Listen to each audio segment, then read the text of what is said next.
Okay ကျွန်တော်ဒီနေ့မှာတော့ MSI gaming laptop လေးကို unboxing လုပ်မှာပေါ့နော်ကျွန်တော်ဒီမှာ setting ကနေရာချင်းချင်းနဲ့ဒီရှိတဲ့ camera phone camera နဲ့ပဲရိုက်ထားတာဆိုတော့ setting လေးတော့လည်းသိခံပြီးကြည့်ပေးပေါ့နော်ဒါက MSI Backlit လေးပေါ့နော် notebook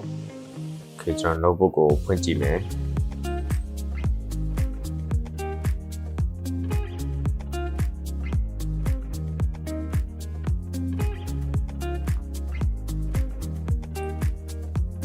Okay, notebook ရဲ့ design ကတော့ MSI gaming laptop တွေကအခုနောက်ပိုင်းရိုးရိုးရှင်းရှင်းပေါ့နော်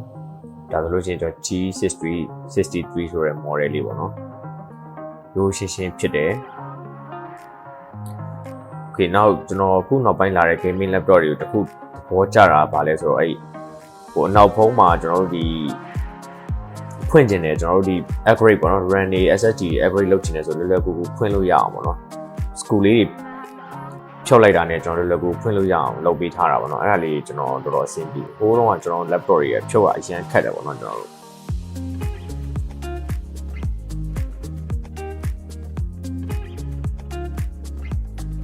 ု့တော်ပါသွားတယ်ပေါ့နော်ဒီဇိုင်းကရိုးရှင်းရှင်းဖြစ်သွားတယ်ပြီးသူ့ရဲ့ weight ပေါ့ weight ကလည်းတော်တော်လေးကိုပေါ့သွားတယ်ပေါ့နော်ဒီကောင်ကတော်လေးပေါ့သွားတော့ကျွန်တော်တို့တဲသွားတဲလာအတွက်ဆိုရင်တော့ပဲအရင်တော့ gaming laptop တစ်လုံးဆိုရင်မလွယ်ဘူးပေါ့နော်ခုနောက်ပိုင်းတဲသွားတဲလာအတွက်လည်းတော်တော်အဆင်ပြေတယ်။ဟော9.7ကို GTA 1650နဲ့ကျွန်တော်ဒီ Riot Smart Company ကတွင်းတဲ့ laptop ပေါ့နော်။ Okay ပြီးတော့သူ့အထက်မှာ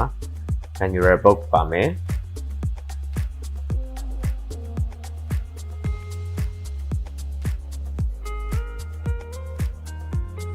ပြီးရင် adapter ပါမယ်ပေါ့နော်။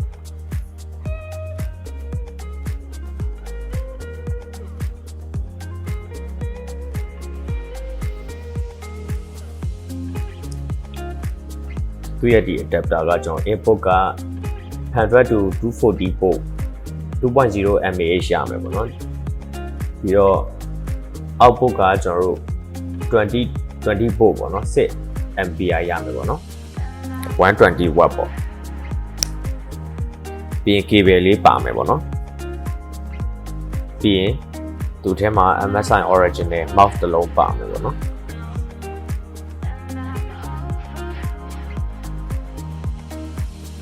ဒီ mouse ကတော့ကျွန်တော်တို့အရင်ကောင်းတာကြီးမဟုတ်ဘူးပုံမှန် gaming mouse ပဲပေါ့နော်သုံးလို့အဆင်ပြေအောင်ပဲရှိမယ်ပေါ့နော်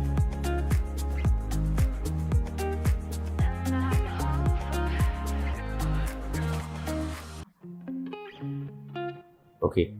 ကျွန်တော် power ဖွင့်ကြည့်မယ်ပေါ့နော်သူက RGB ကတော့ red color တစ်ခုပဲပေါ့နော် keyboard ရဲ့ RGB อ่ะOkay ဒါ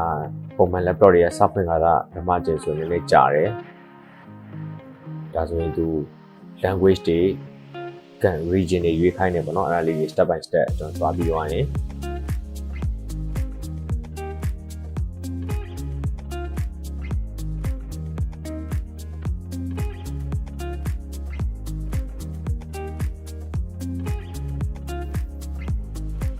ဒီကဆိုလို့ရှိရင်ကျွန်တော်ရပြီပေါ့နော်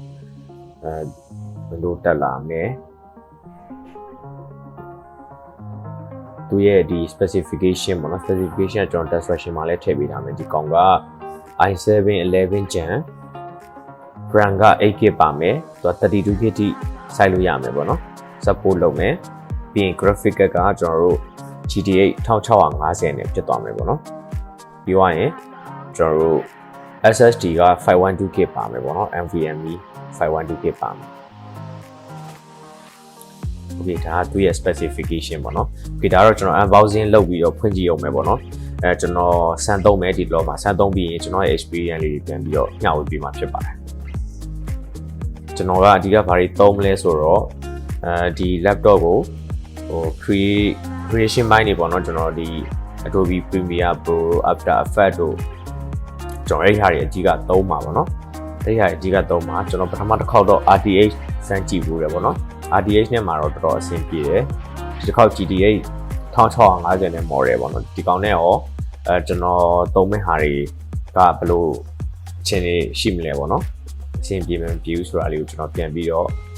experience လေးပြန်ပြီးတော့ထပ် share ပေးပါမယ်နောက်တစ်ခေါက်ဗီဒီယိုမှာပေါ့နော်ဒါကတော့ unboxing ဗီဒီယိုလေးပေါ့ဗီဒီယိုလေးကတော့ဒီလောက်ပါပဲကျွန်တော်နောက်ထပ်ဗီဒီယိုတစ်ခုမှပြန်တွေ့ကြတော့ပေါ့ကျေးဇူးတင်ပါတယ်